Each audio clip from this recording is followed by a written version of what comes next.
Hello FPL managers.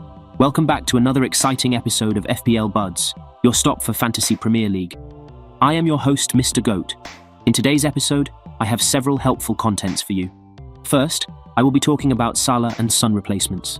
Then I will be talking about players to watch for Game Week 21, followed by Game Week 20 team review, and finally I will be talking about team selection for Game Week 21. So let's start it right away. The month of January is a tricky one for managers to tackle, as there are key players from many teams leaving their respective clubs to represent their countries in the Asian Cup and the African Cup of Nations. The most popular players leaving are Salah and Son. In this segment, I will cover different players you can target as replacements for these players. Now let's look at some best possible picks for Son and Salah replacement. Let's start off with Tottenham striker Richarlison. As we all know, in Son's absence, Richarlison will be starting a lot of games for Tottenham Hotspurs. However, there is breaking news. Spurs have just signed Timo Werner for one of the forward positions. I believe Richarlison's place in the team is secure for now, as Son will be missing from the team. However, if Timo gets into the team and starts playing as a number 9, and Richarlison moves to the left, it could affect his output, and the number of chances he gets as a left winger will surely go down compared to him as an out-and-out number 9. Richarlison is definitely a good buy for the short term, but Timo Werner's acquisition makes his situation a little trickier. Another possible pick is Manchester City's Phil Foden, who has been in a great run of form in recent weeks. He has 3 returns in the last 3 matches. Foden has been running the show in the forward areas for Manchester City. There are a lot of positives about Phil Foden, but a few reasons he might not be the best option in a few weeks' time is the timely return of Kevin De Bruyne and Jeremy Doku. However, he might be switched to a wider left or right wing role, making his appeal as an attacker. Phil Foden is the most effective while he operates centrally and runs the show for Manchester City. It will be interesting to see what happens to Foden's positioning on the pitch once De Bruyne is back and fully fit. One to bring in, but a lot of risk associated with him as well. Another player high on my list is Liverpool's Diogo Jota. Jota has returned in his last 2 game weeks despite playing a combined 32 minutes. If someone would guarantee me that Jota starts 4 out of 5 games and gets subbed for the 5th game, he would be my first transfer in this week. Jota has a knack for finishing and setting up chances. In the absence of Mohamed Salah, Jota could get a good run if games where he can show his quality. The only worry with Jota is the competition for places around him with Núñez, Diaz, Gakpo, and now Harvey Elliott playing in similar positions. Jota's playing time is at risk. So keeping a close eye on Liverpool lineup in League Cup game is very important, as it will tell us more about Jota's chances of starting games in the Premier League. Another popular option is Brighton's attacker Pascal Gross. Gross has a great run of fixtures moving forward and could be a great differential option, as many managers will ignore him due to him being a cheap option and money not being an issue. Money not being an issue has a psychological effect on managers, as they tend to go for the more expensive pick and ignore an effective pick like Pascal Gross, who plays against Wolves, Luton and Crystal Palace in the next 3 fixtures. My final pick for the budget option is Manchester United young forward Alejandro Garnacho. Garnacho cost 4.8 million and has cemented himself as a starter for Manchester United.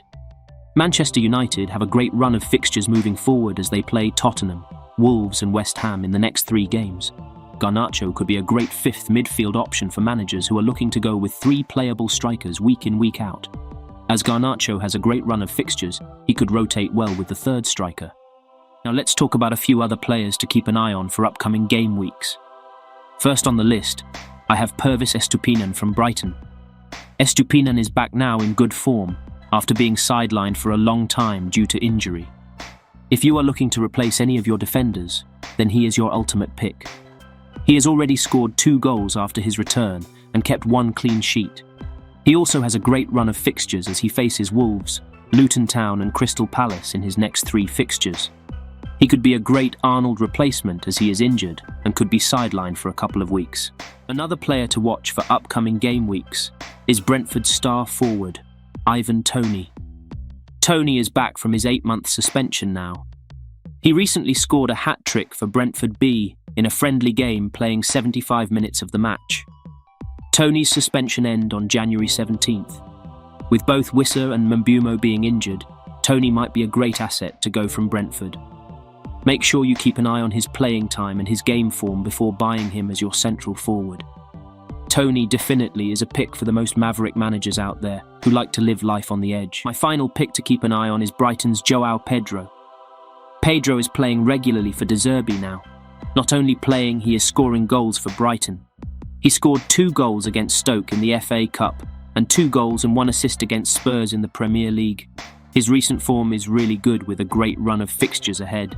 Not only this, he is a cheap striker option who is on penalty too.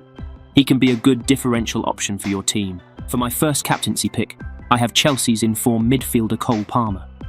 Palmer is in a great run of form, as he scored 2 goals and got an assist in his last game. He is a strong captaincy pick this game week, as he faces Fulham at Stamford Bridge. Another captaincy pick for this game week is Phil Foden. In his recent matches, Foden looks very sharp assisting and scoring goals for Manchester City. If you have him in your team, then he can be a great captaincy pick for this game week. He is playing against Newcastle, who are really struggling at the back line. However, with Doku and KDB back, Foden playing time can be compromised. Another captaincy pick for game week 21 is Arsenal's Bukayo Saka. Arsenal is playing against Crystal Palace at home next game week. Arsenal have lost 2 Premier League games in a row. They desperately need to get back into winning ways. Crystal Palace at home is a good opportunity to bounce back from this hard spell. Saka could provide that spark for Arsenal. It will be interesting to see what managers do in terms of captaincy choice this week. Now, let's review my game week 20 performance. It was a great game week for me. I managed to score 93 points with overall points of 12-15. With the 4th green arrow in a row, I jumped my overall rank under 50k. Captaincy call worked out well, as Salah scored a whopping 32 points for my team. And picking Areola over Dubravka added 3 more points than Dubravka for my team, as Areola scored double-digit haul of 11 points against Brighton.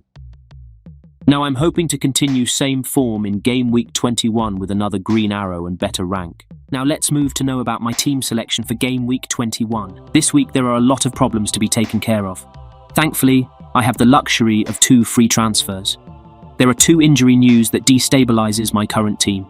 As most managers have Salah and Son who will need to be replaced, an injury to Jared Bowen and Alexander-Arnold has made things very tricky for a lot of managers. In my case, I am looking to take out both Son and Salah out of my team. For my Son replacement, it looks like a pretty straightforward move to Richarlison, as he is the most nailed attacker in the Spurs side. However, things are a little tricky when it comes to my Salah replacement, as there are many options to choose from. Currently, my top 3 options are Jota, Foden, and Pascal Gross. I will be closely monitoring Diogo Jota in the EFL Cup semi-final, where Liverpool play Fulham. My decisions for Salah replacement will be made closer to the deadline, as we will have more information on each of the players by then. For now, the plan is to hold on to both Bowen and Arnold. However, things could change closer to the deadline, as there will be newer information to work with regarding these players. So, to find out my complete team, reveal before the deadline, follow us on Twitter and Instagram. And that's wrap for today's episode. I hope you all enjoyed watching FPL Buds contents. Please do like, share and subscribe if you find our insights and tips helpful. Wish you all good luck for game week 21. Thanks for watching and see you all in the next episode.